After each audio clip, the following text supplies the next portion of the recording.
तो जैश ए मोहम्मद के संदिग्ध आतंकी हमीम मंडल से पूछताछ में कई चौंकाने वाले राजफाश अब हुए हैं, जहां पर बंगाल एसटीएफ के आईजी गौरव शर्मा ने बताया कि दिल्ली के जंतर मंतर पर हाल ही में हुए छात्र प्रदर्शन के दौरान पुलिस की वर्दी पहनकर हमले की साजिश रची गई थी। हमीम वहां पहुंचा था या नहीं, इसकी जांच की जा रही है।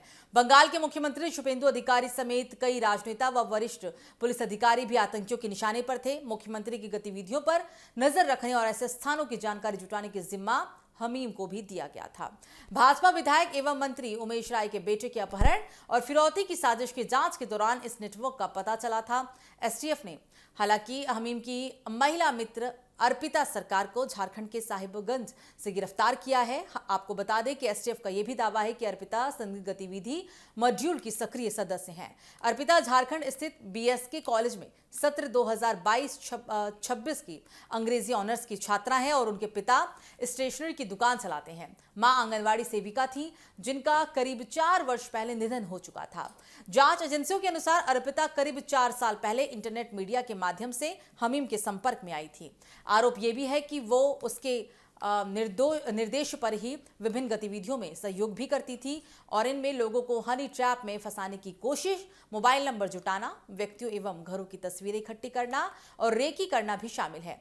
इंटरनेट मीडिया के विभिन्न प्लेटफॉर्मों के जरिए नए लोगों की भर्ती करना भी उसी एक जिम्मेदारी भी थी।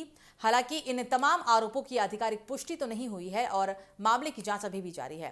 ट्रांजिट रिमांड पर वर्धमान लाकर अदालत में पेश करने पर उसे 14 दिन की पुलिस हिरासत में भेज दिया गया है। अब हिरासत में हमीम व अर्पिता को सामने बिठाकर पूछताछ भी की जाएगी और अर्पिता के भी पाकिस्तान के आतंकी नेटवर्क से सीधे संपर्क के संकेत मिले हैं। हमीम और अर्पिता इंटरनेट मीडिया के विभिन्न प्लेटफॉर्मों के माध्यम से किन विदेशी हैंडलरों के संपर्क में थे और बंगाल और झारखंड के रास्ते संदिग्ध फंडिंग कैसे पहुंचाई जाती थी, एसटीएफ इसकी भी जांच कर रही है। आपको यहां यह भी बता दें कि एसटीएफ ने बीते गुरुवार को पहले वर्धमान के एक आवासीय परिसर के जिम से हमीम को गिरफ्तार किया था। एसटीएफ का यह भी दावा था कि वो पाकिस्तान की खुफिया एजेंसी आईएसआई कुख्यात गैंगस्टर शहजाद भट्टी और पुलवामा हमले के आरोपित शहजाद भट्ट से संपर्क में था। हमीम और अर्पिता के बीच हुई कई व्हाट्सएप चैट से नेटवर्क के बारे में कई महत्वपूर्ण जानकारी मिली है और यह भी संकेत मिले हैं कि दोनों को अलग अलग असाइनमेंट्स दिए जाते थे। सामान्य फोन कॉल के बजाय दोनों विशेष इंटीग्रेटेड मोबाइल ऐप के जरिए संपर्क में रहते थे। जांच एजेंसी उनके डिजिटल नेटवर्क, डार्क वेब से संभावित संबंध और अन्य संपर्कों की भी पड़ताल कर रही है।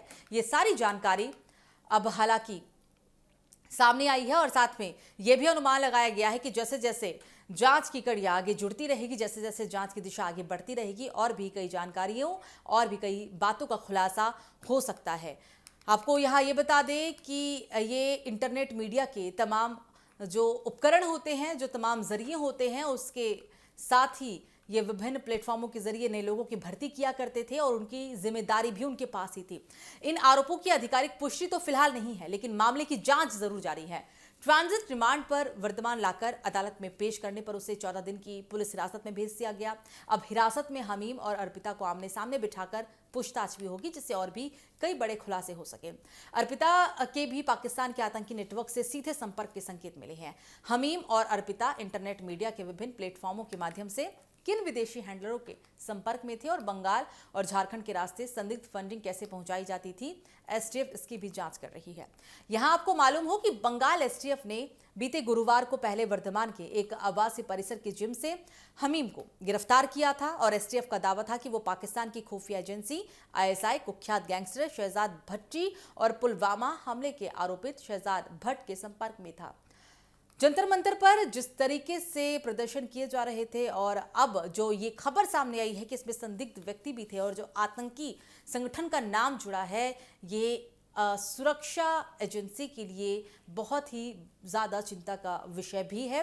हालांकि अभी जांच पड़ताल जरूर जारी है। हमीम और अर्पिता के बीच हुई कई व्हाट्सएप चैट से नेटवर्क के बारे में कई महत्वपूर्ण जानकारी मिली है और ये भी संकेत मिले हैं कि दोनों को अलग अलग असाइनमेंट दिए जाते थे और सामान्य फोन कॉल के बजाय दोनों विशेष इंटीग्रेटेड मोबाइल ऐप के जरिए संपर्क में आते थे, अदर सोशल मीडिया माध्यम के जरिए। यानी जांच एजेंसी उनके डिजिटल नेटवर्क, डार्क वेब से भी संभावित संबंध और अन्य संपर्कों की भी पड़ताल में जुटी हुई है। अब देखने वाली बात होगी कि जांच कैसे जैसे जैसे आगे बढ़ती है वैसे वैसे कई बड़े खुलासे हो सकते हैं, लेकिन अभी जो ये खुलासा हुआ है ये एक बहुत बड़ी जानकारी इसे जरूर कहा जा सकता है।